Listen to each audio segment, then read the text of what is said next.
It's cancer. That's all the doctor said. Come. Clinical. Like he was reading a weather report. I nodded. I didn't cry. I didn't speak.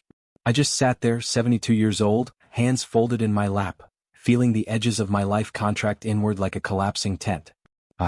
My name is Margot Delaney. And this is not a story about dying. This is a story about waking up. Because when I heard the word cancer, I thought about death for exactly 3 seconds. And then I thought about my spice rack. I know that sounds strange. But for the last 20 years, every time I opened the cabinet, I saw the same row of faded, half-used jars.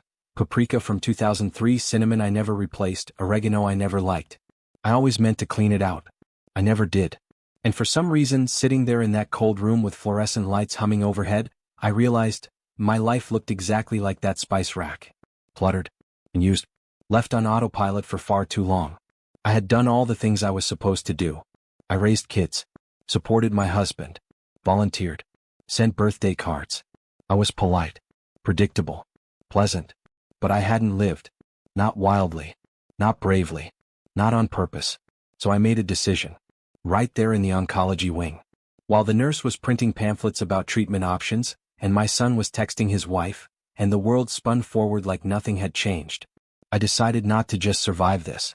I decided to burn the damn spice rack. Metaphorically and literally. And that was just the beginning. Because cancer didn't take everything from me. It gave me something too. It gave me a clock. And a match. The next morning I cleared the spice rack. Threw out everything, even the fancy jars my sister gave me. I scrubbed the shelves until they smelled like lemon and bleach. Then I sat at the kitchen table, poured myself a glass of orange juice and laughed. It wasn't about the spices. It never was. It was about waking up. About realizing that if I had 6 months or 6 years left, I didn't want to spend another minute doing things that made me feel invisible. My daughter called that afternoon. She wanted to fly in, schedule appointments, research specialists. I told her gently, I'll get treatment. But first I'm getting honest. She paused. About what? About everything. Because the truth is I had spent a lifetime choosing safety over self.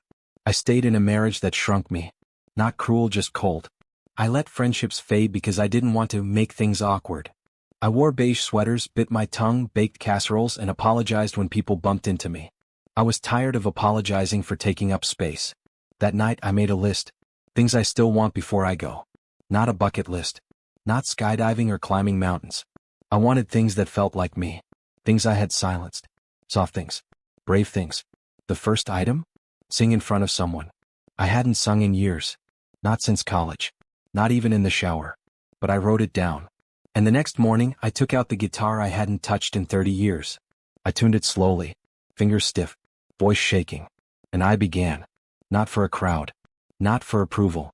Just for me. It was the first time in decades I felt alive. I started carrying a notebook. Not for appointments or prescriptions, but for witnessing my own life. Things I noticed. Things I wanted. Things I was too scared to say out loud.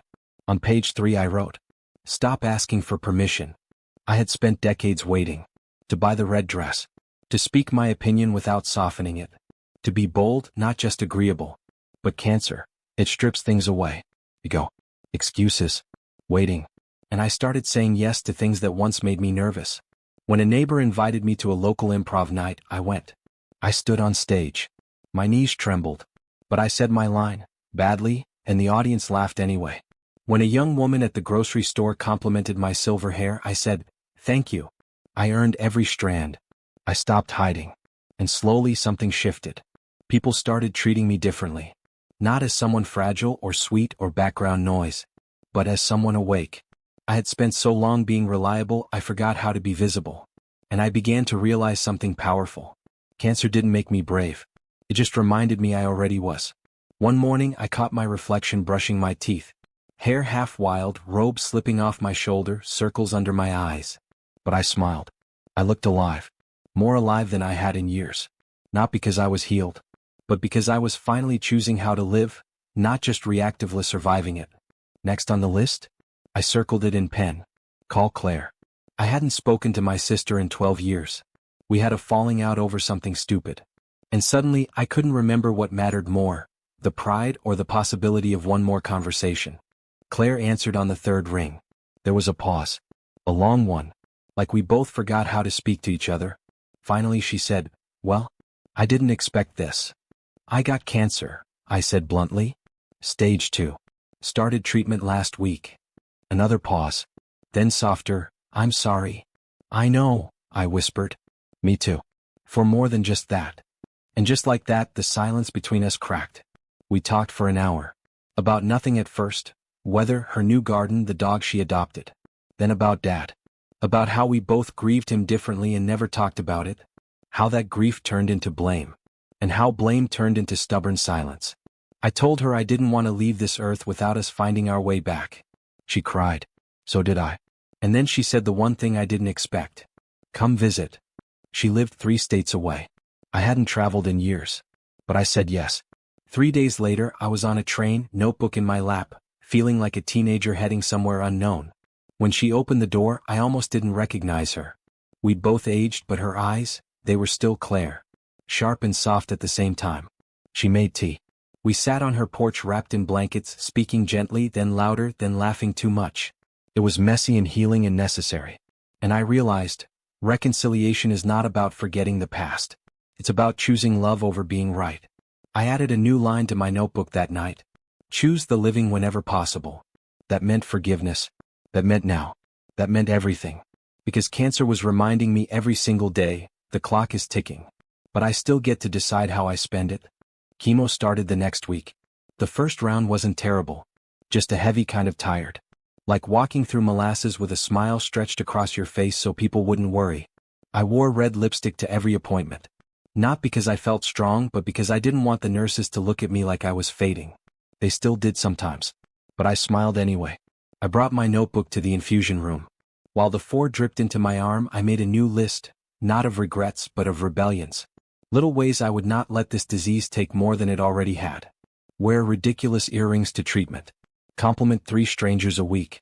Tell the truth when someone asks, "How are you?" Dance to 1 song a day even if it hurts. Eat cake when I want cake.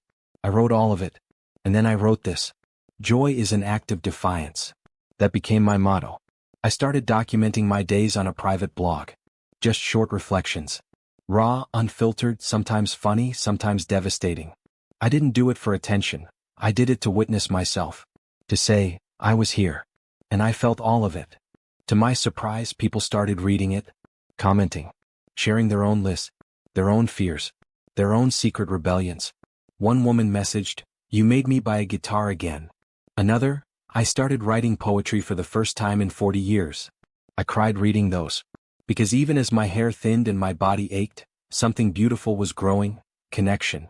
Cancer tried to shrink my world. But I'd never felt more seen. And I wasn't done yet. Not by a long shot. One morning, between appointments, I stood in front of my bathroom mirror and stared at my reflection. Bare scalp, tired eyes, faded bathrobe. And I whispered, "You're still here." Then louder, "You are still here." That became a kind of ritual. Not a pep talk, a promise. I used to wait for milestones to celebrate life. Birthdays, anniversaries, holidays. But now, I celebrated Wednesday mornings. Clean scan results. A sunset that looked like melted sherbet. And one afternoon, I did something that had been on every list I'd ever made, even the ones I never wrote down. I booked a solo trip. To Santa Fe. Just because. I didn't ask my daughter. I didn't check with the doctor. I just booked it. 3 days. A little casita with adobe walls and a skylight above the bed. I spent my time drinking spiced coffee, walking through art galleries, and buying a ridiculous, beautiful turquoise ring that looked like something a woman far braver than me would wear. Except now I was her. I met a street painter named Rosa. She was 64, wore combat boots and glittery eyeshadow, and told me, "You're not dying, sweetheart. You're becoming." I laughed until my ribs hurt. That night, lying in bed under that skylight, I stared up at the stars and said out loud, "I think I finally understand what this was all about." Cancer wasn't a punishment. It was an interruption. A sharp, brutal reminder that life isn't something to endure, it's something to answer. And for the first time in my life, I was finally responding with a full voice. Not because I wasn't scared, but because being fully alive had finally become more important than being careful. When I got home, there was a voicemail waiting. It was my doctor. "Hi Margot. Call me back when you can. The scans are in." My chest tightened. No matter how free I felt, fear was still there, curled up quietly in the corner, waiting for a sound like that. I called him the next morning. Hands trembling. He cleared his throat. No evidence of progression. I closed my eyes. Breathed once. Then again. Not cured. Not cleared. But still here. Still here. I hung up the phone and cried for the first time in weeks. Not out of fear. Out of relief. Because even if it's just for another year, another month, I get this. This time. This breath. This version of myself I almost never met. Later that day I opened my notebook. At the very back I made a new list. Things cancer couldn't take. My voice. My laughter. The music in my hands. My stubborn, stupid hope. The love I still had to give. Because love didn't stop when my diagnosis came. It just changed form. It became a hug I gave myself after hard days. The letters I mailed to old friends without waiting for replies. The way I clapped for strangers at open mic nights just because someone should. I didn't become a new person. I became the real one. The one I had buried under years of manners and fear and waiting for the right time. There's no right time. There's only now. And now I wanted to do one last thing before I finished treatment. Something bold. Something permanent. Something that would outlive me. I took out a clean page and wrote 4 words. Start the book today. The book began with one sentence. I thought cancer would take everything. Instead, it handed me back myself. I wrote every morning. Sometimes for an hour. Sometimes just a paragraph. But always with clarity. Always with truth. It wasn't a memoir of illness. It was a love letter to becoming. To all the versions of myself I'd abandoned over the years. The singer, the writer, the fearless young woman who once dreamed in full color and forgot how. I didn't care if it got published. That wasn't the point. The point was this: I was still here. Still growing. Still reaching. By the time I finished treatment, I had written over 100 pages. The cancer? Stable. Not gone. But managed. I celebrated not with a party but with something quieter. I printed a copy of my manuscript, walked it down to the little independent bookstore in town, and handed it to the owner, a woman named Judith with kind eyes and red glasses. This is probably terrible, I said, smiling nervously. She flipped through it slowly. If it's honest, it's already good. A month later she asked if I'd come in for a reading. We set out a few chairs. Lit some candles. 10 people showed up. I read the first chapter. My voice shook. Then steadied. Then soared. And when I looked up, people were crying. Smiling. Holding hands. I felt lit from within. Cancer gave me many things. Fear, fatigue, discomfort. But it also gave me permission.